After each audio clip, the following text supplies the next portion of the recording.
ऐसा क्यों होता है? जिनसे हम सबसे ज्यादा प्यार करते हैं वही हमें सबसे ज्यादा दुख देते हैं। जिनके लिए हम कुछ भी करने को तैयार हो जाते हैं वही हमारी कभी कदर नहीं करते। आपने कभी गौर किया है इस बात पे, जिसमें आपका जितना ज्यादा अटैचमेंट होगा वहां से हमारे दिल को बहुत जल्दी चोट लगती है, वहां से हम बहुत जल्दी हर्ट हो जाते हैं। इसका सबसे बड़ा कारण यह है कि हम उनसे बहुत ज्यादा अपेक्षाएं कर लेते हैं, आशाएं कर लेते हैं।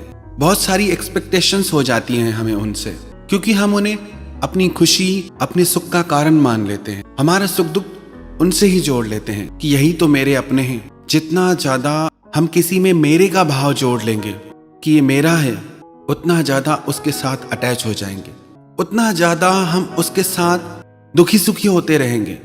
महाराज भर्तरी को अपनी रानी से बहुत प्यार था, बहुत ही ज्यादा प्यार था।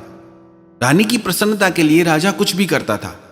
एक दिन उनके पास एक संत है, उस संत ने आके एक फल राजा को दिया और कहा कि राजा, ये फल मुझे हिमालय में तपस्या के समय प्राप्त हुआ है, ये अमर फल है। इस फल को खाने से आप चिरंजीवी हो जाओगे, आपकी आयु बहुत बड़ी हो जाएगी।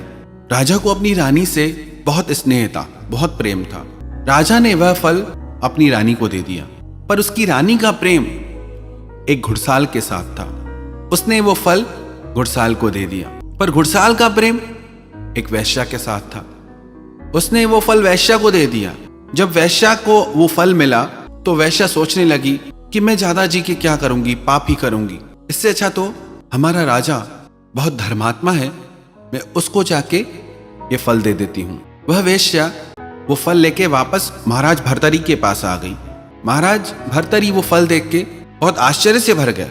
उन्होंने पूछा कि ये फल तेरे पास कैसे आया? उसने बताया कि आपके महल में एक घुड़साल रहता है, उसका मुझसे बहुत प्रेम है, उसने मुझे ये फल दिया। राजा ने घुड़साल को बुलाया। घुड़साल ने बताया कि आपकी रानी ने मुझे ये फल दिया। जब राजा को ये बात पता चली, उसके दिल को ऐसी गहरी चोट लगी, जिससे मेरा इतना ज्यादा प्रेम था, जिसको मैंने अपने जीने की वजह माना, उसका मुझसे प्रेम ही नहीं। और यही होता है हमारे साथ, यही हमारे जीवन की भी कथा है। हम जिनके पीछे मरते हैं उन्हें हमारी परवाह नहीं होती। बार बार वो लोग हमें ठुकराते हैं, पर फिर भी हम कहते हैं कि मेरे हैं, अपने हैं। यही भाव कि मेरे हैं, अपने हैं, सारी जिंदगी हमें दर्द देता है। ऐसी मन में मूढ़ता बैठ जाती है इस ममता के चलते।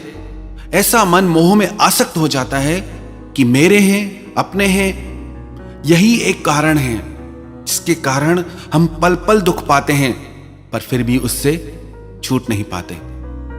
जैसे ना एक मक्खी शहद में गिर जाती है, वो आगे घिसटती है, पीछे घिसटती है, स्वाद की लालच में वो शहद में गिरती है, पर उससे उठ नहीं पाती। बहुत निकलने की कोशिश करती है, पर स्वाद में उसको ऐसा रस आता है कि वो उसी में ही मर जाती है। यही हमारी हालत है। अपने शौक से, अपनी रुचि से हम संबंध बनाते हैं, रिश्ते बनाते हैं, परिवार बनाते हैं, पर ऐसा खुद को फंसा देते हैं कि उसी में ही हमारा जीवन पूरा हो जाता है। यदि हमें इस दुख से छूटना है तो एक बात हमें समझनी होगी कि जितने भी दुख हमारे जीवन में आते हैं वो हमारी आसक्ति, हमारे मोह के चलते आते हैं कि ये मेरा है। कितने लोग रोज मरते हैं पर हमें फर्क नहीं पड़ता, पर कोई अपना बीमार भी हो जाए तो चिंता हो जाती है। पूरे देश में इकोनॉमी गिर जाए, घाटा हो जाए, हमें फर्क नहीं पड़ता, पर हमारे व्यापार में घाटा हो जाए तो हमारी जिंदगी में उथल पुथल हो जाती है। जिसे हम अपना मानते हैं दुख भी वहीं से आता है। तो सबसे पहली बात हम ये अपने दिल दिमाग में बैठा लें, हम सबको यहाँ पे एक रोल मिला है, हम सबको अपना रोल प्ले करना है। अपने जीवन को थोड़ा डिटैच होकर आसक्ति को छोड़ के जीना सीखें, अपने लिए सोचें, आप अपनी खुशी के लिए जिएं। जरूर करें अपने परिवार के लिए, पर अपने जीवन को जीना कभी न भूलें। आप चाहे कितनी भी परवाह करें, पर एक दिन ऐसा आएगा कि जिनको आप अपना मानते हैं वो ही आपकी परवाह करना छोड़ देंगे। तो क्यों ना खुद आप खुद की परवाह करना शुरू करें, तो क्यों ना खुद आप अपने लिए जीना शुरू करें, अपनी खुशी जिए, ताकि आपको यह ना कहना पड़े कि हमने दूसरों के लिए अपना जीवन गंवा दिया और हम आज भी दुख भोग रहे हैं। आप अपने लिए जिए, अपनी खुशी के लिए जिए और मोह से ऊपर उठकर प्रेम के मार्ग पे चलें, क्योंकि मोह जीवन में अंधकार लाता है, प्रेम जीवन में रोशनी लाता है। मोह जीवन में बंधन लाता है, प्रेम आपको पंख देगा उड़ने के लिए। मोह जीवन में दुख लाता है और प्रेम जीवन में खुशियां लाता है। बहुत छोटा सा अंतर है। मोह में बहुत आशाएं होती है, प्रेम में कोई आशाएं नहीं होती। मोह हमेशा मांगता है कि मुझे दो और प्रेम हमेशा लुटाने के लिए तैयार रहता है। तो मोह का मार्ग छोड़कर प्रेम के मार्ग पे चलें, आनंद के मार्ग पे चलें।